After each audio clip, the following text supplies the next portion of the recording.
यह एक बहुत छोटा अनुभव है जो आशिमा की दादी के साथ हुआ था। आशिमा के बड़े होने के बाद उसकी मां ने बताया कि उसके पिता ने 1981 में दिल्ली में एक निर्माणाधीन डीडीए का MIG फ्लैट खरीदा था। उस समय वह एरिया जहां उनका फ्लैट था जंगल की तरह था।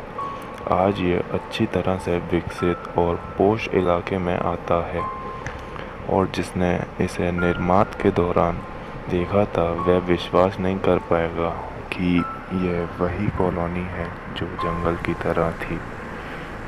जब आशिमा के पिता ने घर खरीदा तो वह इलाका अभी भी विकसित हो रहा था, लेकिन उसका परिवार पहले ही शिफ्ट हो चुका था, अर्थात उसके मम्मी पापा, बड़े भाई और बड़ी बहन भी वहीं थे।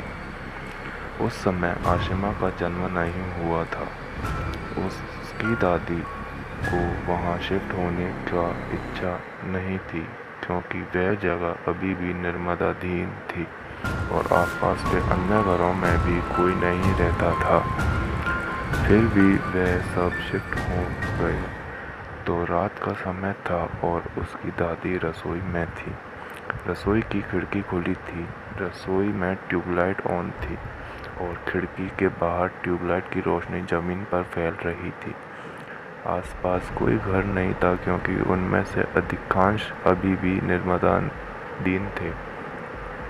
तो यहाँ सिर्फ मैदान था जिसमें थोड़ी रेत, ईंट, सूखी घास आदि थी। अब उसकी दादी खिड़की के सामने कुछ काम कर रही थी। तब उन्होंने एक कुत्ते को देखा। लाइट का एकमात्र सोर्स ट्यूबलाइट था जो कुत्ते पर पड़ रहा था, जिससे उसकी दूसरी तरफ छाया बन रही थी।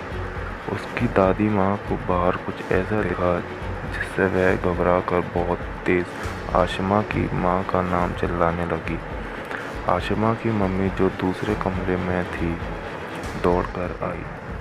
उसकी दादी बोल्ड थी, इसलिए उन्होंने जो भी देखा उसने माँ को बताने में कोई मुश्किल नहीं हुई।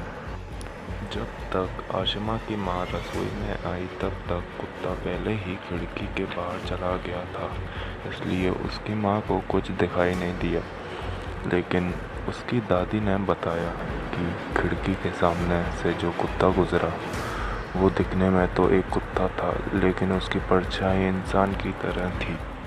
उसकी माँ को इस बात पर विश्वास नहीं हुआ और वह दादी की बोली हो सकती है कि सामने रखी रेत और ईंट के कारण कुत्ते की परछाई बिगड़ी हुई दिखाई दे रही थी।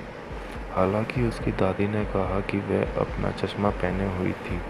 किचन की लाइट खिड़की के बाहर बहुत क्लियर जा रही थी और इसलिए उन्हें जो कुत्ते की छाया दिखी वह बिल्कुल साफ थी।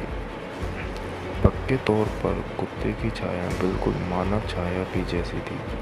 खिड़की के आसपास कोई छाया मौजूद नहीं थी, इसलिए कुत्ते के अलावा किसी मनुष्य की छाया बनने की कोई संभावना नहीं थी। कुत्ते के साथ साथ छाया भी उसके साथ चली गई, इसलिए कोई संभावना नहीं थी कि वह खुद दादी की छाया थी। इस खौफनाक मंजर के बाद उन्होंने तुरंत खिड़की बंद कर दी। अब इलाके का विकास अच्छी तरह से हो गया और हमें उस इलाके में इस तरह की किसी और तरह का अनुभव नहीं हुआ है। तो यहाँ कहानी ख़त्म हुई। अगर आपको वीडियो पसंद आए तो लाइक कमेंट करना ना भूलें और अगर आपने चैनल को सब्सक्राइब नहीं किया तो चैनल को सब्सक्राइब कर लें।